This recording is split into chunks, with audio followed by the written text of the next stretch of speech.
আমার বন্ধুগণ, যে কথা বলছিলাম, আজকে সিরাতুন নবী সাল্লাল্লাহু আলাইহি সাল্লামের ময়দান থেকে আমাদের প্রতিজ্ঞা নিয়ে যেতে হবে যে রাসূল করিম সাল্লাল্লাহু আলাইহি সাল্লাম যে জন্য রক্ত দিয়েছেন, রাসূল করিম সাল্লাল্লাহু আলাইহি সাল্লাম যে জন্য ঘর ছেড়েছেন, রাসূল করিম সাল্লাল্লাহু আলাইহি সাল্লাম যে জন্য পরিবার ছেড়েছেন, আমাদেরকে সেই পথে কুরবানি দিতে হবে, সময়কে দিতে হবে, অর্থ দিতে হবে, টাকা দিতে হবে, পয়সা দিতে হবে, শ্রম দিতে হবে। রাজি আছি কিনা? আমার বন্ধুগণ, রাসূল করিম সাল্লাল্লাহু আলাইহি সাল্লামকে যে দায়িত্ব দিয়েছেন আল্লাহ রাব্বুল আলামিন কোরআনুল কারীমের ভিতরে সেটা বলছে সূরা আন-নাহল 36 নম্বর আয়াতের ভিতরে আল্লাহ তাআলা বলছেন, আল্লাহ রাব্বুল আলামিন বলেন, ওয়ালাকাদ বা'আসনা ফি কুল্লি উম্মাতির রাসূল আন ইবুদুল্লাহা ওয়াজতানিবুত তাগুত। আল্লাহ রাব্বুল আলামিন বলেন, ওয়ালাকাদ বা'আসনা ফি কুল্লি উম্মাতির রাসূল, আমি প্রত্যেক জাতির জন্য রাসূল প্রেরণ করেছি। তারা মানুষের কাছে যে দাওয়াত দিয়েছে একানে ইবুদুল্লাহ, এক আল্লাহ তাআলার গোলামি করো, আল্লাহ তাআলার দাসত্ব করো। আর তোমরা যত মানব রচিত আইন আছে, মানব রচিত যত মতবাদ রয়েছে, মানব রচিত যত মত রয়েছে, পথ রয়েছে, সবগুলোর উপরে আল্লাহ তাআলার দিনকে বিজয়ী করে দেওয়ার জন্য আল্লাহ তাআলা বলেন আমি রাসূলদের দায়িত্ব দিয়ে পাঠিয়েছি। তাই আল্লাহ তাআলা বলছেন, ওয়ালাকাদ বা'আসনা ফি কুল্লি উম্মাতির রাসূল আন ইবুদুল্লাহ ওয়াজতানিবুত তাগুত। আল্লাহ তাআলা তাই বললেন আমি প্রত্যেক জাতির জন্য রাসূল পাঠাইছি, একমাত্র হলো মানুষের তৈরি করা মতবাদ, আইন কানুন, পথ যা রয়েছে সব উচ্ছেদ করে দিয়ে আল্লাহ তাআলার জমিনে আল্লাহ তাআলার হুকুমকে বিজয়ী করে দেওয়া। আমার বন্ধুগণ, আমার ভাইরা, আল্লাহ রাব্বুল আলামিন তাই বলছেন আল্লাহ রাব্বুল আলামিন বলেন আমি প্রত্যেক নবী যাদের পাঠিয়েছি না কেন, আমি প্রত্যেক নবীর সঙ্গে কাফের বেঈমানেরা এরকম খারাপ আচরণ করেছে, তাদেরকে মেরেছে, তাদেরকে দেশ থেকে তাড়িয়ে দিয়েছে, তাদের উপরে জুলুম করেছে, নির্যাতন করেছে। আল্লাহ তাআলা যাই বলছেন, ইয়া হাসরাতান আলাল ইবাদি মা ইয়াতিহিম মির রাসূলিন ইল্লা কানু বিহি ইস্তাহজিউন। আল্লাহু আকবার। আল্লাহ তাআলা বললেন বান্দার প্রতি আমার আফসোস, এমন একজন পয়গম্বরকে পাঠাইলাম না, একজনকে রাসূলকে পাঠাইলাম না যার সঙ্গে তারা দুর্ব্যবহার করে নাই, গালি দেয় নাই, এমনকি মারধর করে নাই, জেল দেয় নাই, জরিমানা করে নাই, এমন কোনো রাসূল নাই যাদের সঙ্গে খারাপ আচরণ করে নাই।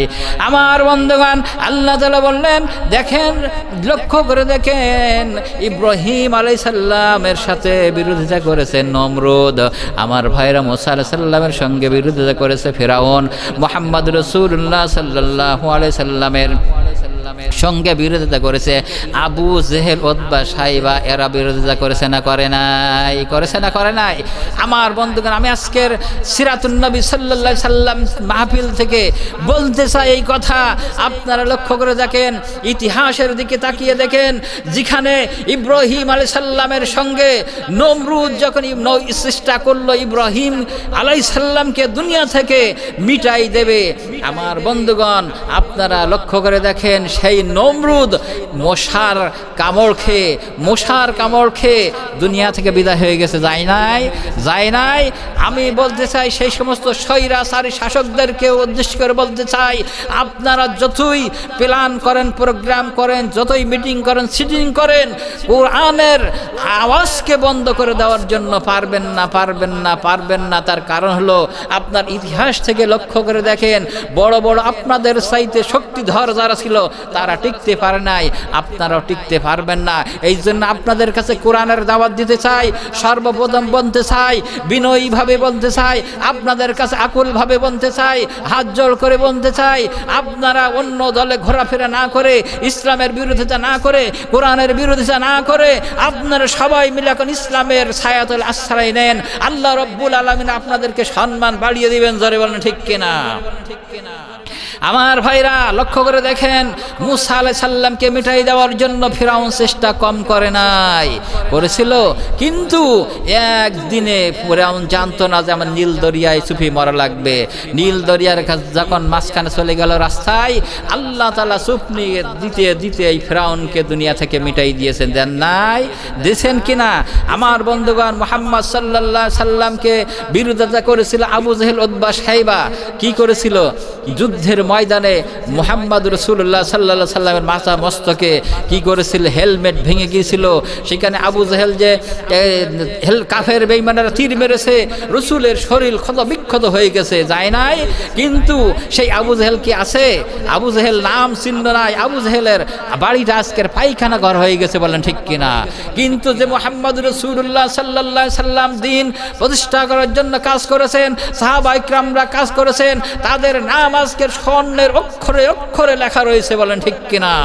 আজকের আমরাও আপনারাও যদি আমরা সেই রকম ভাবে রসুলের উম্মত হয়ে সিরাত মাহফিল থেকে শিক্ষা নিয়ে যদি আমরা দিন কায়েমের জন্য আমরা যদি চেষ্টা চালিয়ে মাঠে ময়দানে নামতে পারি, আপনার সম্মান আমার সম্মান আল্লাহ তাআলা বাড়াই দিবেন। জোরে কোন সুবহানাল্লাহ।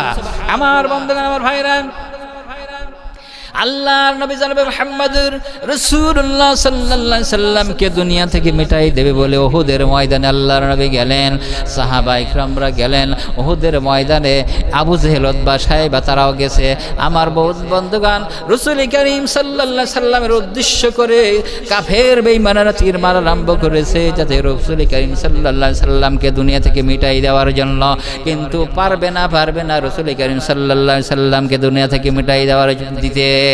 আমার বন্ধুগণ, আমার ভাইরা, আমি বলতে চাই, রাসূল করিম সাল্লাল্লাহু আলাইহি সাল্লাম যখন ওই উহুদের ময়দানে, যখন যুদ্ধের ময়দানে রয়েছেন, আল্লাহর নবী জনাব মুহাম্মদ রাসূলুল্লাহ সাল্লাল্লাহু আলাইহি সাল্লামকে লক্ষ্য করে যখন কাফের বেঈমানেরা তীর মারতেছে, আমার বন্ধুগণ, আল্লাহর নবী জনাব মুহাম্মদ রাসূলুল্লাহ সাল্লাল্লাহু আলাইহি সাল্লাম শরীরে যাতে কাফেরদের তীরের আঘাত না লাগে, এই জন্য সাহাবা ইকরাম রিদওয়ানুল্লাহি মিনাল্লাহি তাআলা আলাইহিম আজমাইন রাসূলকে চতুর্দিকে ঘিরে ধরেছে। আল্লাহর নবী জনাব মুহাম্মদুর রাসূলুল্লাহ সাল্লাল্লাহু আলাইহি সাল্লামের শরীর মোবারক হিফাজত করতেছে। যত তীর সাহাবা ইকরামদের ভিতরে পিঠে শরীরে প্রবেশ করেছে, তার ভিতরে একা তালহা রাদিয়াল্লাহু তাআলা আনহুর পিঠের মধ্যে ৮০টা তীর প্রবেশ করেছে।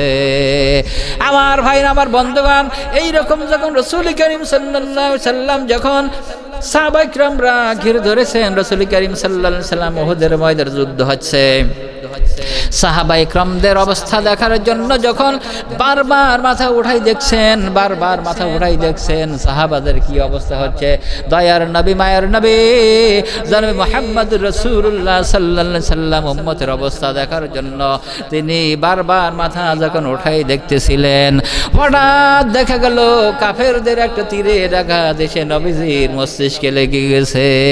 লোহার হেলমেট ভেঙে গেল, লোহার হেলমেট ভিতরে ঢুকে গেল।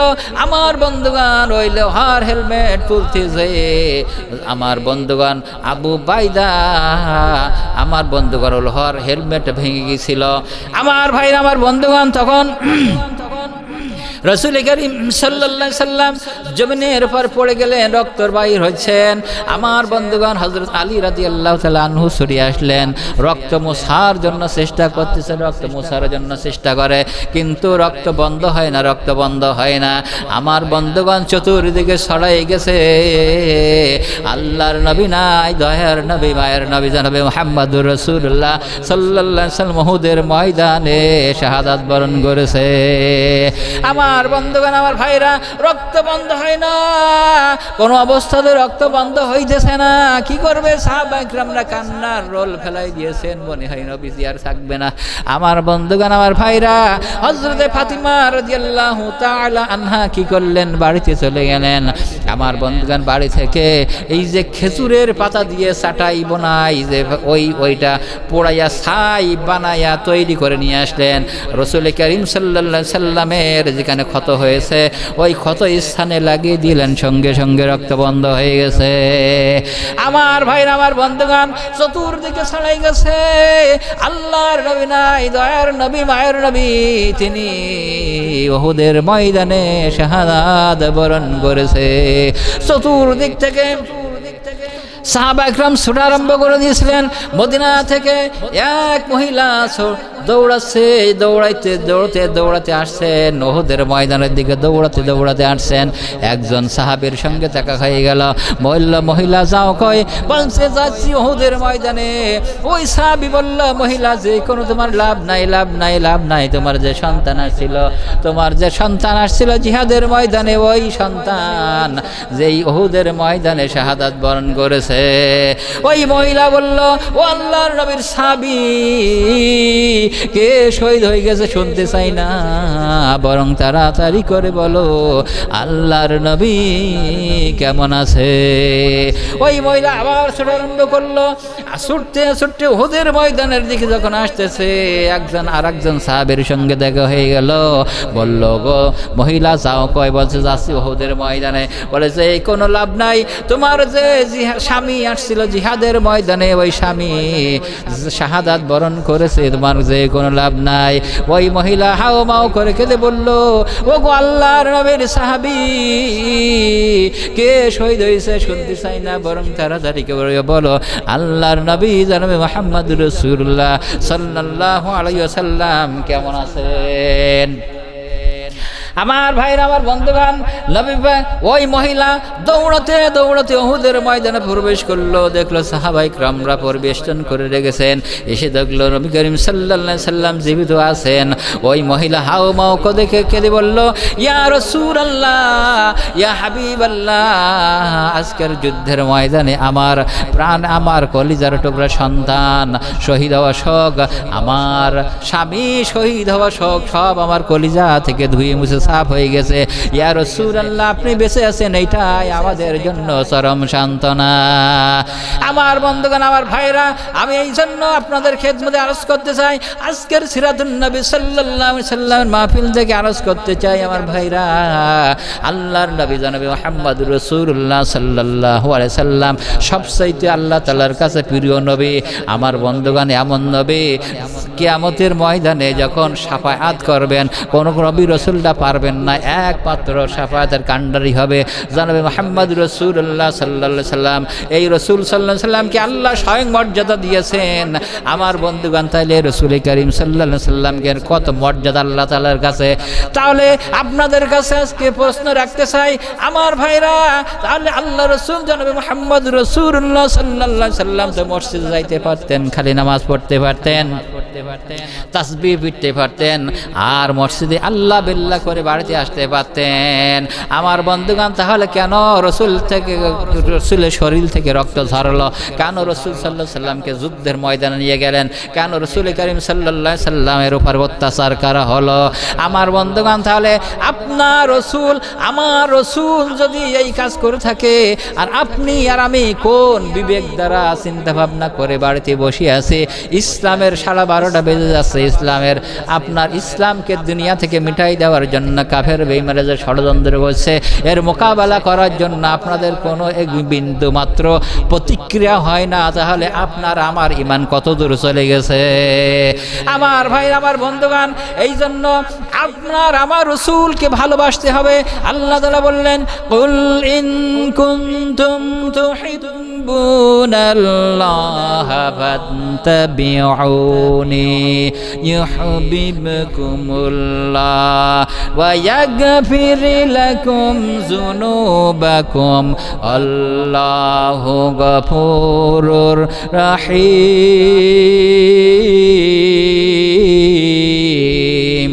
আল্লাহু আকবার।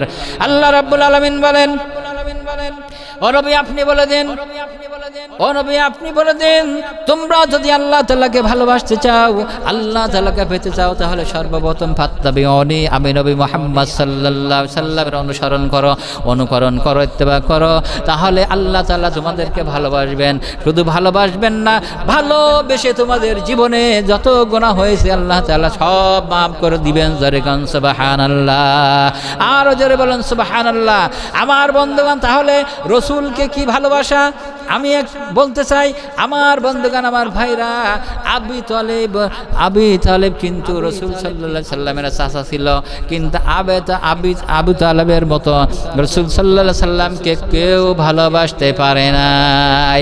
আমার বন্ধুগণ, তাহলে সেই আবু তালেব কি জান্নাতি না জাহান্নামী? বলেন, জান্নাতি না জাহান্নামী? জাহান্নামী। আমার বন্ধুগণ, তার কারণ হলো রসুলকে ভালোবেসেছে, কিন্তু রসুলের দাওয়াত গ্রহণ করেন নাই, রসুলের যে কাজ সেই কাজ গ্রহণ করেন নাই, রসুলের যে দায়িত্ব ছিল সেই দায়িত্ব আবু তালেব পালন করে নাই, ইসলাম ধর্ম গ্রহণ করেন নাই, যার কারণে আবু তালেব জাহান্নামে যাওয়া লেগেছে।